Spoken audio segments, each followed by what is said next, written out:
दोस्तों, आप इस बात से तो वाकिफ हैं कि दुनिया के अलग अलग देशों के समय में फर्क होता है। कहीं कहीं तो ये फर्क इतना ज्यादा होता है कि पृथ्वी के एक हिस्से में अगर रात हो रही है तो दूसरे हिस्से में इसके ऑपोजिट दिन हो रहा होता है। जी हाँ, लेकिन आज हम एक ऐसे देश की बात करने जा रहे हैं जहाँ घंटों का नहीं, दिनों का भी नहीं, बल्कि सालों का अंतर है। वो भी 1 या 2 साल का नहीं, बल्कि पूरे 57 साल का। एक तरफ जहाँ पूरी दुनिया 2023 का आनंद ले रही है, वहीं यहाँ के लोग इस समय साल 2080 में जी रहे हैं। अब आप सोच रहे होंगे कि ऐसे कैसे हो सकता है। अगर ऐसा है भी तो उस देश में तो न जाने कितनी प्रोग्रेस हो गई होगी। लोग स्पेस की सैर करते होंगे। आपके मन में भी सवाल जरूर आ रहे होंगे कि इस देश में जाया कैसे जा सकता है। ज्यादा सोचिए मत। आज हम आपको इस वीडियो में पूरे 57 साल आगे लेकर चलेंगे, तो बने रहिए इस वीडियो के अंत तक हमारे साथ। Time calculation.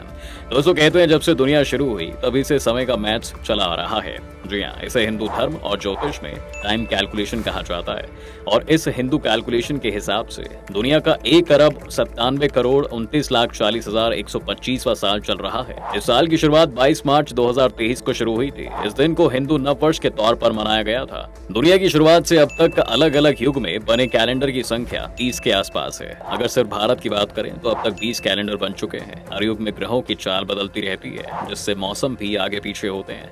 इस कारण टाइम की एक्यूरेट कैलकुलेशन करने के लिए भी मैथमेटिक्स का तरीका बदलता रहता है। चलिए दोस्तों, आज हम इसी टाइम कैलकुलेशन के हिसाब से आपको 57 साल आगे लेकर चलते हैं। लेकिन उससे पहले कहीं खड़े हैं तो सुरक्षित स्थान पर बैठ जाएं और कुर्सी की पेटियां जरा कसकर बांध लीजिए। 57 ईयर्स अहेड। अरे ठहरिए, हम यहाँ पर टाइम जोन की बात नहीं कर रहे हैं और ना ही टाइम मशीन की, कि जिसकी मदद से ये लोग 2080 में पहुंच गए। दरअसल दोस्तों, दुनिया के 200 से ज्यादा देश ग्रेगोरियन यानी कि अंग्रेजी कैलेंडर को ही मानते हैं। मतलब वहाँ सारे कामकाज सरकारी तौर पर जनवरी से शुरू होकर दिसंबर तक चलते हैं। सब कुछ इसी कैलेंडर से चलता है। यहाँ तक कि विक्रम संवत कैलेंडर बनाने वाला भारत भी हर कामकाज में ग्रेगोरियन कैलेंडर को ही प्रायोरिटी देता है। लेकिन दुनिया का एक ऐसा देश भी है जहाँ ग्रेगोरियन नहीं बल्कि हिंदू कैलेंडर के हिसाब से कामकाज चलता है। हालांकि साल 1954 से तत्कालीन प्रधानमंत्री जवाहरलाल नेहरू की सरकार ने हिंदू कैलेंडर यानी विक्रम संवत को ग्रेगोरियन फॉर्मेट के साथ अपना लिया था। लेकिन इसके बाद भी देश का सारा कामकाज ग्रेगोरियन कैलेंडर फॉर्मेट से ही होता है। वहीं नेपाल इकलौता ऐसा देश है दोस्तों जिसने हमेशा हिंदू कैलेंडर को ही माना है।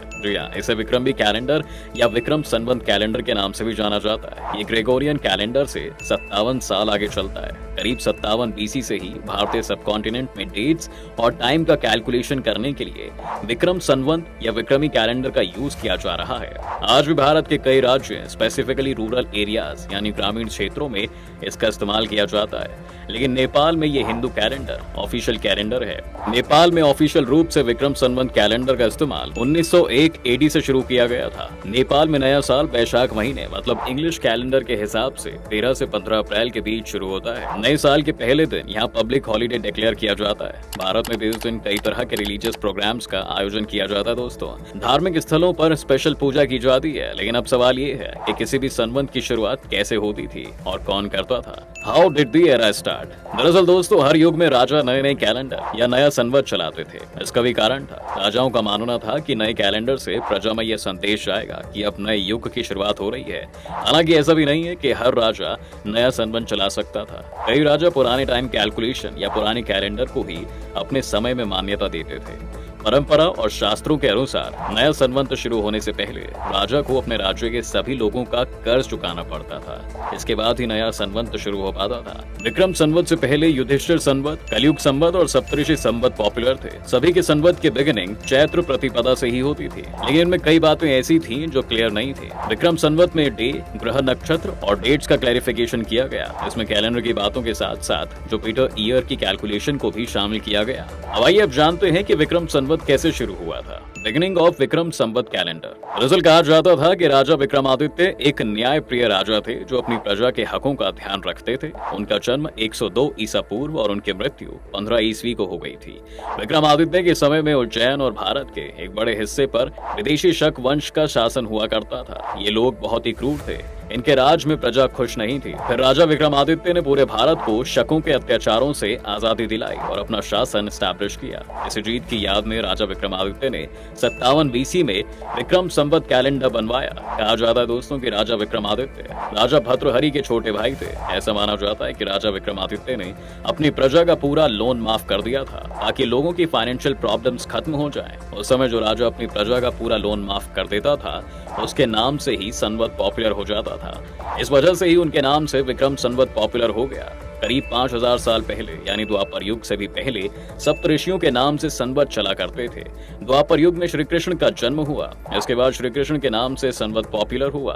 द्वापर युग के बाद कलयुग शुरू हुआ था। श्री कृष्ण संवत के करीब 3000 साल बाद विक्रम संवत की शुरुआत हुई, जो आज तक पॉपुलर है। बता दें कि 12 महीने का एक साल और 7 दिन का एक वीक रखने का ट्रेंड विक्रम संवत से ही शुरू हुआ था, जिसमें साल में केवल 354 दिन होते हैं। महीने का हिसाब सूर्य और चंद्रमा की गति से रखा जाता है। ये 12 ज़ोडिएक साइंस और 12 सोलर मंथ्स हैं। पूर्णिमा के दिन चंद्रमा जिस नक्षत्र में होता है उसी बेस पर महीनों का नामकरण किया गया है। लूनर ईयर सोलर ईयर से 11 दिन 3 घंटे 48 मिनट छोटा है, इसलिए हर 3 साल में इसमें एक महीना बढ़ जाता है। वहीं एक संवत ऐसा भी है दोस्तों जो 78 साल पीछे चल रहा है, जिसका नाम है शक संवत। 78 एडी में शक संवत की शुरुआत हुई थी, जिसे आज भारत का नेशनल संवत भी माना जाता है। इस प्रकार अभी 1945 शक संवत चल रहा है। शक कैलेंडर में 365 दिन और 12 महीने होते हैं, जो ग्रेगोरियन कैलेंडर के स्ट्रक्चर की तरह ही है। शक संवत का पहला महीना चैत्र है, जो 22 मार्च से शुरू होता है और लीप ईयर के दौरान 21 मार्च से शुरू होता है। शक और विक्रम कैलेंडर में सबसे बड़ा डिफरेंस इनका नया साल होता है दोस्तों। जी हाँ, शक का पहला महीना यानी चैत्र विक्रम कैलेंडर का आखिरी महीना होता है। शक भारत का आधिकारिक कैलेंडर है। इसको सरकारी रूप से अपनाने के पीछे ये कारण था कि प्राचीन लेखों और शिलालेखों में इसका डिस्क्रिप्शन देखा गया है। ये संवत विक्रम संवत के 135 साल बाद शुरू हुआ था। वहीं अगर बात करें तो पूरी दुनिया में टाइम कैलकुलेशन के 2 ही बेस हैं, सोलर साइकिल और लूनर साइकिल। सोलर साइकिल के अकॉर्डिंग पृथ्वी को सूर्य की एक परिक्रमा करने में 365 दिन और करीब 6 घंटे लगते हैं। इस तरह कैलकुलेशन की जाए तो सोलर ईयर पर बेस्ड कैलेंडर में साल में 365 दिन होते हैं, जबकि लूनर ईयर पर बेस्ड कैलेंडर्स में साल में 354 दिन होते हैं। बिगिनिंग ऑफ कैलेंडर दोस्तों, दुनिया में सबसे पहला कैलेंडर मेसोपोटामिया में सुमेरियंस द्वारा बनाया गया था, जो एक साल को 12 चंद्र महीनों में डिवाइडेड करता है और इसमें 360 दिन होते हैं। आजकल हम जो कैलेंडर यूज करते हैं वो उससे थोड़ा अलग है।